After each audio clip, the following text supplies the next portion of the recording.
The Hindu, in its editorial titled "No Surprises," says there were no surprises in the second bi-monthly monetary policy announcement by the Reserve Bank of India. A 25 basis point or 0.25 percentage point cut was widely expected, and the RBI delivered that. Whether a deeper 50 basis point cut was necessary given the sharp slowdown in the economy is now a purely scholastic question. With inflation well under the benchmark figure of 4%, the stage was probably set for the RBI to spring a surprise, but it chose to play conservative. Maybe the idea is to keep the powder dry for a further rate cut, if needed, in the next policy. If the economy fails to recover well enough from its slumber by August, the onus will, after all, shift back to the RBI. That said, there is enough in the latest policy to indicate that the RBI's focus is now on growth. The Financial Express, in its editorial titled "Nailing Nipah," writes, only a year after India dealt with its first outbreak of the deadly Nipah virus infection, or NIV,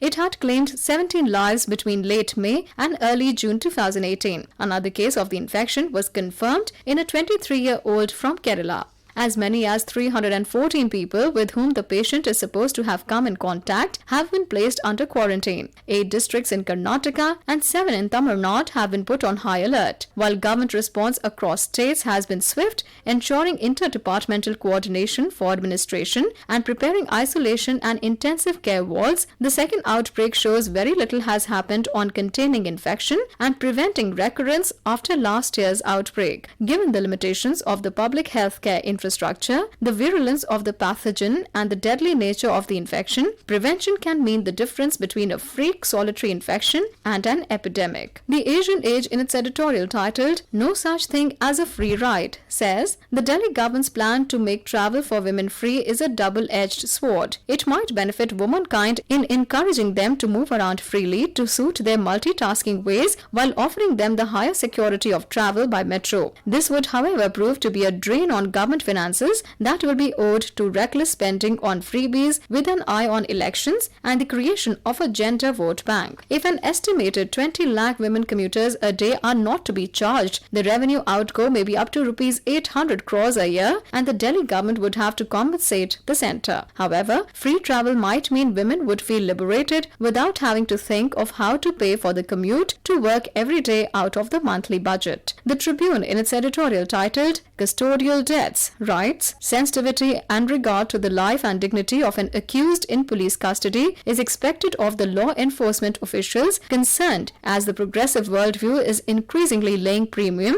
to the protection of human rights of those behind bars. But sadly, despite directions for jail reforms as well as courts pulling up governments for laxity on this score, custody cells and prisons continue to be chambers of torture and inhuman treatment. Cases of torturous deaths in custody too are reported with alarming regularity. Especially condemned to such cruelty, stemming from the outdated colonial-era jail manuals, are the poor unlucky ones who have no connections with the powers that be. What is horrifyingly shameful is that nobody is punished for inflicting the torture. Many a victim is given the label of suicide. The families have to usually make do with the pittance of compensation and the fig leaf of a probe into the case. As the guilty roam free, the cruel practice sees no ebb. Those were the comments